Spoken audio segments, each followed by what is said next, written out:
Hello guys. इस episode की start होती है और हमें देखने के लिए मिलता है कि यहाँ पर शाओयान के मुंह से ये बात सुनने के बाद कि वो भी इस कंपटीशन के अंदर पार्ट लेगा, सारे ही लोग हैरान थे। एंड यहाँ पर एल्डर ची हुए भी कह रहे होते हैं कि तो क्या तुम सच में एक एल्केमिस्ट ही हो। जिसके बाद हम देखते हैं कि शाओयान हाँ में अपना सर हिला देता है। फिर उसके बाद यहाँ पे किन्हाओ भी आ गया था और साथ ही हम देखते हैं कि वो लड़की भी शाओयान से काफ़ी खुश नज़र आ रही थी और कह रही होती कि मैंने एक्सपेक्ट नहीं किया था कि वो इतनी जल्दी अपने दाओजुंग लेवल के अलावा भी एक हाई लेवल का एल्केमिस्ट भी बन जाएगा।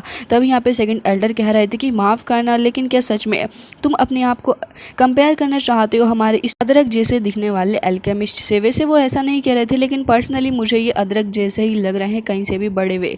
जिसके बाद हम देखते हैं कि वो ये भी कहने लग जाते हैं कि तुम यहाँ पे अपने स्टेटस को यहाँ पे कंफर्म करने की कोशिश बिल्कुल भी ना करना, क्योंकि ये जो हमारे 6th ग्रेड के एल्केमिस्ट हैं इनके सामने तुम अभी बच्चे ही हो। जिसके साथ यहाँ पे हम देखते हैं अदरक जैसे दिखने वाले एल्केमिस्ट भी आगे आ जाते हैं और अपनी इज्जत का चालीसा करवाने के लिए वो ये भी कह देते हैं कि देखो बेटा, वैसे तो मुझे पता है कि तुम्हारा मेरा कोई कंपैरिजन ही नहीं है, क्योंकि मेरा स्टेटस इतना हाई है, लेकिन मैं चाहता हूँ कि तुम मेरी पावर के साथ में यहाँ पे एक बार छोटा सा कंपटीशन कर लो। मेरी सोल पावर का मुकाबला अगर तुम कर पाए तभी तुम्हें, मुझे लगता है कि तभी तुम जैसे छोटे बच्चे को सिलेक्शन के अंदर आगे चलना चाहिए। ये बात यहाँ पे एल्डर शीहो को भी काफ़ी पसंद आती है और वो कह रहे थे कि बिल्कुल लिटिल फ्रेंड, आप एक एल्केमिस्ट हैं तो फिर मुझे लगता है कि आपको ये चीज़ ट्राई करनी चाहिए ताकि सबको पता चल जाए आपके लेवल का। और वो खुद भी जानना चाह रहे थे शाओयान के बारे में। शाओयान को हम देखते हैं जो कि अपने हाथ को देखने लग गया था और कह रहा होता है कि जो पावर है थोड़ी ज़्यादा नहीं हो जाएगी।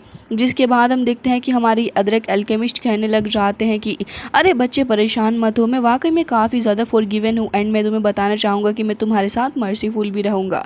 ये कहते साथ ही वो यहाँ पे काफ़ी स्माइल दे रहे होते हैं, लेकिन इस आलू जैसे दिखने वाले बंदे को शाओयान एक डायलॉग में काफ़ी बुरे तरीके से इंसल्ट कर डालता है और कह रहा था कि बेटा मैं अपनी बात कर रहा था। ये कहते साथ ही शाओयान तुरंत ही अपने अपने ओरा को रिलीज़ करता है इस एल्केमिस्ट के ऊपर और हम देखते हैं कि वो ओरा की वजह से यहाँ पे काफ़ी ज़्यादा सप्रेस हो रहा था, वो ढंग से खड़ा भी नहीं हो पा रहा था। तभी एल्डर शीहू कहते हैं कि तो क्या सच में ये हो रहा है जो कि मैं देख रहा हूँ। मैंने पहली बार देखा है कि ये लड़का इतनी आसानी से कैसे इतने ख़तरनाक पावर रखने वाले अल्केमिस्ट को इतनी आसानी से सरप्राइज कर पा रहा है। कि हाउ को तो पहले से ही पता था, लेकिन जो सेकंड एल्डर थे वो अपनी आंखों पर विश्वास नहीं कर पा रहे थे। तभी हम देखते हैं कि अल्केमिस्ट कहने लग जाता है कि लड़के मेरे साथ में ट्रिक प्ले करने की कोशिश बिल्कुल भी ना करना। और ये कहते साथ ही वो काफ़ी ज़्यादा चिल्ला रहा होता है, लेकिन इस मोमेंट पे भी वो कार्टून जैसा ही लग रहा था और तुरंत ही यहाँ पे अपनी ओरा को रिलीज़ करता है, जिससे कि आसपास ग्राउंड भी यहाँ पे थोड़ा बहुत क्रैक करने लग जाता है। लेकिन यहाँ पर बाकी सारे लोग भी काफ़ी इंटरेस्ट के साथ में अब देखने लग गए थे कि आखिर ये यंग मैन है कौन जो कि इतनी पावर को अपने अंदर कैरी करता है। तो हम देखते हैं कि शाओयान तुरंत ही अपनी पावर का इस्तेमाल करते हुए अपने हैमर को समन कर लेता है एंड यहाँ पे उसी का इस्तेमाल करते हुए वो उस शील्ड को भी ब्रेक करने वाला था, तुरंत ही अटैक कर देता है। और हम देखते हैं कि यहाँ पे जो शील्ड थी वो ब्रेक हो जाती है। साथ ही एक बार फिर से इस एल्केमिस्ट की वो जो बिग थी वो पूरे तरीके से ज़मीन पर जाके गिर जाती है और वो टकलू अदरक जैसा दिखने वाला एल्डर वहीं पे गिर गया था और उसकी विग भी वहीं आगे गिर जाती है उसके पास। अब बाकी सारे लोग तो कुछ देर के लिए सदमे में ही जा चुके थे कि ये क्या देख लिया उन्होंने अपनी आंखों से, उन्हें विश्वास ही नहीं हो रहा था। लेकिन यहाँ पे एल्डर शीहू जो थे वो कहने लग जाते हैं कि बहुत बढ़िया। इसके अलावा हमें किन्हाओ के एक्सप्रेशन भी देखने के लिए मिलते हैं, जिसका मुंह कुछ देर के लिए खुला का खुला ही रह गया था। एंड यहाँ पे हम देखते हैं कि उसकी फ्रेंड भी कहने लग जाती है कि देखो तो ज़रा कितना ज़्यादा पावरफुल है। इसके अलावा हम देखते हैं कि यहाँ पे शाओयान तुरंत ही आगे की तरफ को बढ़ता है। फिर एल्डर अब कहने लग जाते हैं कि नहीं, ये इम्पॉसिबल है, ये हो ही नहीं सकता। आखिर ये लड़का किस तरीके से नहीं हारा है। तभी हम देखते हैं कि शाओयान अब आगे बढ़ के आ जाता है और फिर तुरंत ही आगे बढ़ के आने के बाद कह रहा होता है कि अब इस कंपटीशन का रिजल्ट तो ज़रूर से ही निकला होगा सीनियर। जिसके बाद एल्डर शीहुए कहने लग जाते हैं कि of course my little friend, आप तो वाकई में एक्स्ट्रा ऑर्डिनरी स्ट्रेंथ अपने अंदर कैरी करते हैं, बहुत ही आसानी से आप जीत गए। और फिर हंसते हुए कह रहे होते हैं कि अब मैं इसी चीज़ के साथ में किन्हाओ को इस वार्म होल को मैनेज करने के लिए एग्रीमेंट देना चाहूँगा, वो भी 3 साल के लिए। अभी सुनने के बाद तो किन्हाओ बहुत ही ज़्यादा खुश हो जाता है और वो तुरंत ही आगे बढ़ के सीनियर का शुक्रिया अदा करता और कह रहा था कि एल्डर शीहू आपका बहुत बहुत शुक्रिया। और हम देखते हैं कि यहाँ पे शाओयान को कुछ और लोग भी थे जो कि यंग मैन होते हैं वो चेयर करने लग गए थे। एल्डर शीहू भी कह रहे होते हैं कि लिटिल फ्रेंड, मुझे लग रहा है कि आप वाकई में बहुत ही ज़्यादा अच्छे हैं, क्या मैं आपका नाम जान सकता हूँ। तभी शाओयान कह रहा था कि मेरा नाम यान शाओ है। जिसके बाद यहाँ पर वो कहते हैं कि ओके, तो फिर मैं आपको बताना चाहूँगा कि जो वॉर्म हॉल का रिजल्ट है मैंने आपके सामने ही अनाउंस कर दिया है। तो फिर यान शाओ, अब आपको मेरे साथ में चलना होगा। वैसे तो लियू फैमिली को विदा कहने का वक्त आ गया है। जिसके बाद यहाँ पे वो ये भी कहने लग जाते हैं कि लिटिल फ्रेंड, अब आपको मेरे साथ में चलना होगा, क्योंकि अब मैं आपको बर्निंग फ्लेम वेले की तरफ को लेकर जाने वाला हूँ। तभी यहाँ पे हम देखते हैं कि शाओयान बर्निंग फ्लेम वेले के बारे में सोचने लग रहा था और कह रहा था कि अगर बर्निंग फ्लेम वेले जाना ही है तो फिर मुझे लग रहा है कि कोई ना कोई चांसेस तो ज़रूर हैं मेरी 3 मिस्टीरियस फायर चेंजेस को और भी ज़्यादा इन्हेंस करने के लिए। और अब मैं इसे पहले से भी ज़्यादा सही से सीख सकता हूँ। मैं जाके तुरंत ही इन लोगों से इस बारे में बात करूँगा। जिसके बाद वो तुरंत ही एल्डर से कह रहा होता है कि आप प्लीज़ कुछ वक्त के लिए इंतज़ार करिए, मैं अभी आया। और फिर ये कहते साथ ही तुरंत ही अपने फ्रेंड्स के पास में जाने लग जाता है, जो कि थोड़े टेंस्ड नज़र आ रहे थे। तभी लिन यान उसको पकड़ के पास में ले आता और कह रहा था तो क्या सच में तुम बर्निंग वेले जा रहे हो? तभी यहाँ पे शाओयान उसे थोड़ा शांत रहने के लिए कह रहा था और कह रहा होता है कि बिल्कुल भी परेशान ना हो, और कह रहा होता है कि ल्यूकिन, मुझे तुमसे कुछ पूछना है। हालांकि इसी के साथ ये सीन कट हो जाता है और नेक्स्ट सीन में हमें दिखाया जाता है कि शाओयान फिनिक्स के ऊपर सवार होकर डायरेक्ट ही निकल चुका था बर्निंग वेले के लिए। एंड हम देखते हैं कि फायर फिनिक्स काफ़ी ज़्यादा शानदार दिखने में नज़र आ रहा था। तभी यहाँ पे सीनियर बता रहे होते हैं कि तुम सामने देख रहे हो ना, वही हमारी वेले है। जिसके बाद हम देखते हैं कि शाओयान एंड वो दोनों ही आगे आ जाते हैं। तभी शाओयान कह रहा था कि अच्छा, जिसके बाद वो कहने लग जाता है लेकिन क्या मैं जान सकता हूँ कि क्यों? तो वो बताने लग जाते हैं कि अच्छा, मेरे मास्टर जो है उन्हें काफ़ी वक्त से एक हाई लेवल की पिल को रिफ़ाइन करना था, लेकिन असल बात तो ये है कि वो एक एल्केमिस्ट तो है नहीं जो कि उसे रिफ़ाइन कर लेंगे, और इसी की वजह से वो काफ़ी सारे एल्केमिस्ट को इन्वाइट वगैरह करते रहते हैं ताकि वो जो पिल उन्हें रिफ़ाइन करवानी है उसके अंदर उनकी हेल्प ली जा सके। अगर वो सक्सेसफुल हो गई तो फिर हमारी बर्निंग वेले वाकई में काफ़ी ज़्यादा ग्रेटफुल रहेगी उस पर्सन के लिए। जिसके बाद शाओयान इस बारे में सोचने लग गया था एंड यहाँ पे कह रहा होता है कि अच्छा ये बात है। जिसके बाद वो कहने लग जाते हैं कि आप परेशान मत हो, जिसे भी अंत में सिलेक्ट हम उसे ज़रूर से कुछ ना कुछ देंगे। और फिर कहता है कि वो देखो हमारा हेडक्वार्टर सामने ही है, और फिर वो और भी ज़्यादा तेज़ी के साथ हेडक्वार्टर की तरफ को बढ़ने लग जाते हैं। जिसके बाद फाइनली हमें बर्निंग वेले दिखाई जाती है जहाँ पे काफ़ी सारे एल्डर्स ऑलरेडी बैठे हुए थे और यहाँ पर वो इंतज़ार कर रहे होते हैं एल्डर टैंग के आने का। इसके अलावा यहाँ पे हम देखते हैं कि जैसे ये एल्डर चीहू यहाँ पे आते हैं शाओयान के साथ में, शाओयान ओब्वियसली इतने सारे लोगों के बीच में खड़ा हुआ काफ़ी ज़्यादा यंग लग रहा था। तभी हम तांग हुआर को देखते हैं जो कि यहाँ पे खड़ी हुई थी और अपने फादर का इंतज़ार कर रही होती है, लेकिन जैसे ही उसकी नज़र पड़ जाती है अपने शाओयान के ऊपर, तब तो ये लड़की देखने ही लग जाती है। और हम देखते हैं कि एल्डर चीहू तुरंत ही कहते हैं कि मिस, मैं इंपीरियल सिटी से इस लड़के को लेके आया हूँ, वो बहुत ही ज़्यादा अच्छे और शानदार हैं। तभी यहाँ पे तांग हुआर कहती है कि तुम्हें नहीं लगता कि अल्केमिस्ट कुछ ज़्यादा ही यंग है? इसके अलावा वो ये भी कहती है कि मुझे तो ये लग रहा है कि शायद से आपको किसी ने पागल बना दिया एल्डर चीहू है, तभी तो आप इसे अपने साथ में लेके आए हैं। लेकिन तभी एल्डर कहते हैं कि ऐसा बिल्कुल भी नहीं है, आप भला किस तरीके की बातें कर रही हैं? हमारे लिटिल फ्रेंड यान शाओ यंग हैं लेकिन बहुत ही ज़्यादा टैलेंटेड हैं। इस एज के अंदर इन्होंने अभी से ही 6 ग्रेड के एल्केमी को हासिल कर लिया। इसके अलावा इनकी स्ट्रेंथ जो है वो दाओ जोंग पे आप खुद ही समझ सकती हैं कि कितने ज़्यादा पावरफुल होंगे। लेकिन बाकी सारे लोग जो इस जगह पर बैठे हुए थे उन्हें बिल्कुल भी बिलीव नहीं हो रहा होता है कि शाओयान इतना ज़्यादा यंग होके इतनी सारी पावर भला कहाँ ही अपने अंदर कंटेन कर पाएगा। ये तो सरासर झूठ है जो कि इन लोगों से बोला जा रहा है। और वो अभी भी यही कह रहे होते हैं कि ऐसा लग रहा है कि इस सीनियर को किसी ने पागल बना दिया है, जिसके चलते वो इस यंग मैन को उठा लाया है। और साथ ही ये भी कहने लग जाते हैं कि ऐसा लग रहा है कि तुम शायद से पागल हो चुके हो, तुम गटर जैसी बातें कर रहे हो। ये बात सुनने के बाद तो यहाँ पे काफ़ी ज़्यादा कामली वो हैंडल करते उन्हें और कह रहे थे कि भले ही मैं ओल्ड हो गया हूँ लेकिन मेरी आई साइड इतनी भी ज़्यादा वीक नहीं हुई है एल्डर मो। जिसके बाद एल्डर मो जो कि काफ़ी एरोगेंट नज़र आ रहे थे, वो अपने टी को उठाते हैं और फिर उसे ड्रिंक भी करने वाले थे, लेकिन तभी यहाँ पर उनका बैलेंस बिगड़ने लग जाता है। यहाँ पे कुछ क्रैक्स वगैरह पड़ने लग गए थे और वो सिर्फ वहीं नहीं पड़ रहे होते बल्कि यहाँ पे हर जगह ही क्रैक्स वगैरह पड़ रहे होते हैं, जो कि यहाँ पे निशानी थी एल्डर टैंग की आने की। जैसे यहाँ पे वो सारे के सारे क्रैक्स एक जगह पे जाके सम्मिलित होते हैं, तभी हमें देखने के लिए मिलता है कि यहाँ पर एक छोटा सा एरे ओपन हो जाता है। सारे के सारे लोग यही देख रहे थे कि आखिर क्या हो रहा है एंड वो अपनी आंखें फाड़ फाड़ के देख रहे होते हैं। इवन एल्डर मो के हाथ से तो उनकी वाइन भी छूट जाती है और वो यही देख रहे थे कि न जाने टाइम एंड सब कुछ इतना ज़्यादा स्लो कैसे हो गया है। तब यहाँ पर एंट्री हो जाती है एल्डर तेंग की, जो कि देखने में थोड़े कूल से नज़र आ रहे थे और वो यहाँ पे तुरंत ही आ जाते हैं अपने एक सीरियस फेस के साथ में। जिसके बाद वो यहाँ पर आके खड़े हो जाते हैं और सारे ही लोगों को देखने लग गए थे। वो वहाँ से गायब हो जाता है और एल्डर तेंग को देखते हैं यहाँ पे सारे के सारे लोग खड़े होने लग गए थे एंड एल्डर मुंह अपनी वाइन को कैच करने लग जाते हैं। जैसे ही सारे लोग खड़े होकर यहाँ पर उन्हें ग्रीट करते हैं और कह रहे थे कि हम काफ़ी ज़्यादा खुश हैं हॉल मास्टर से मिलने के बाद। जिसके बाद हम देखते हैं कि यहाँ पे वो सारे ही लोगों को देखने लग गए थे, लेकिन उनकी सेंटर ऑफ अट्रैक्शन जो बनती है वो शाओयान ही बनता है, क्योंकि यहाँ पे शाओयान जो कि इतने सारे लोगों में इतना ज़्यादा यंग है, उसे देख के वो भी वाकई हैरत में थे और कहने लग जाते हैं कि लिटिल फ्रेंड, क्या मैं आपका नाम जान सकता हूँ?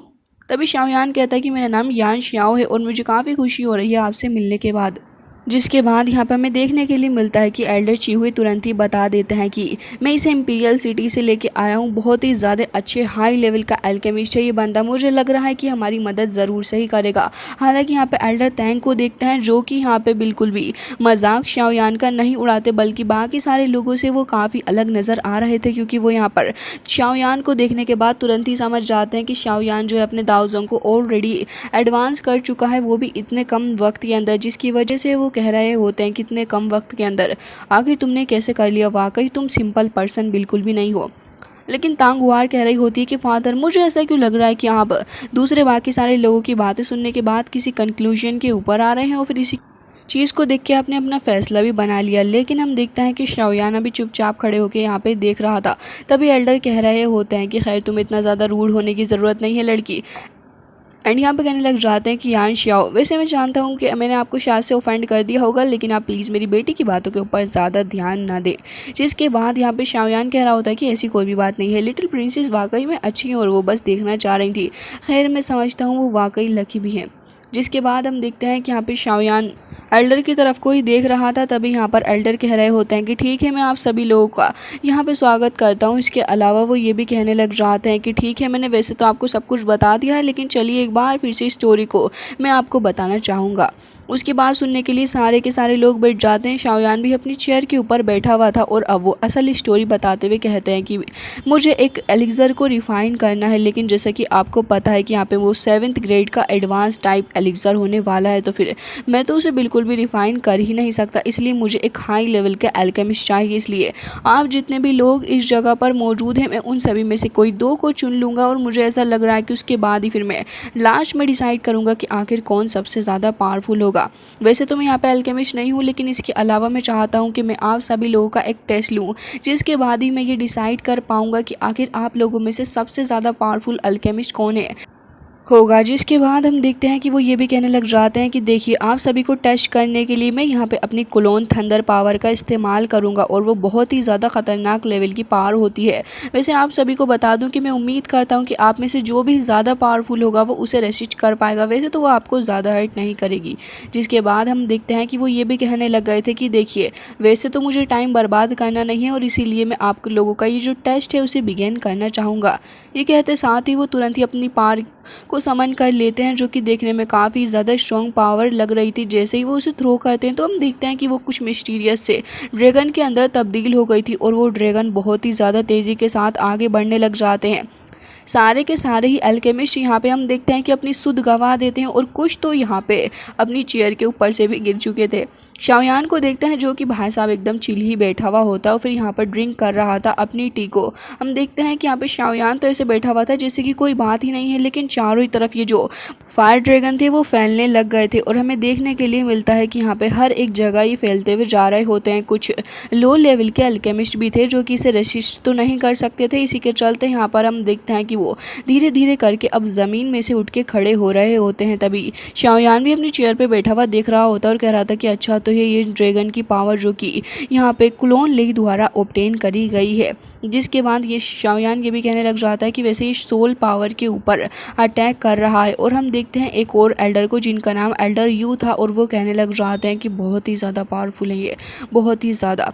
जिसके बाद वो ये भी बताते हैं कि ये जो लेई है ये वो गैंग रैंक के अंदर 12th लिस्ट पे आते हैं और ये अपने आप में बहुत ही ज़्यादा स्पिरिचुअल पावर को कंटेन भी करते हैं। हमें यहाँ पे इन सारे के सारे एल्केमिस्ट के हालात दिखाए जाते हैं। कुछ ज़मीन में पड़े हुए थे, कुछ एड़े टेढ़े होके खड़े हुए होते हैं जहाँ पे ढंग से खड़ा भी इन लोगों से नहीं हुआ जा रहा था।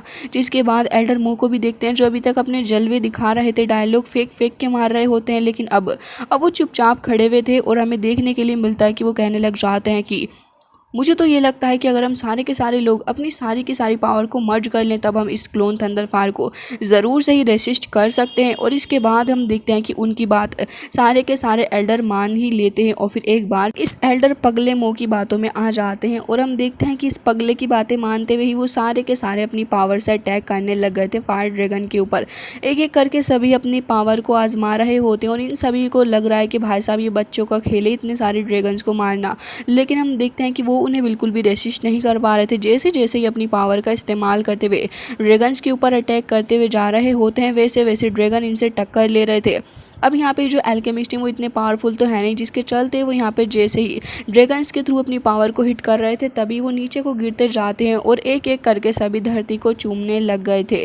अब यहाँ पे कुछ एल्केमिस्ट ऐसे भी होते हैं जिद्दी टाइप, तो वो अभी भी खड़े हुए थे और यहाँ पे एल्डर मो को भी देखते हैं जो कि अभी खड़े हुए होते हैं, लेकिन लास्ट में हम देखते हैं कि वो भी यहाँ पर गिर चुके थे क्योंकि वो समझ चुके थे कि यहाँ पर सिस्टम जो है उनका एकदम ही ख़राब हो चुका है और इसे हैंडल करना अब उनके बस की बात है नहीं।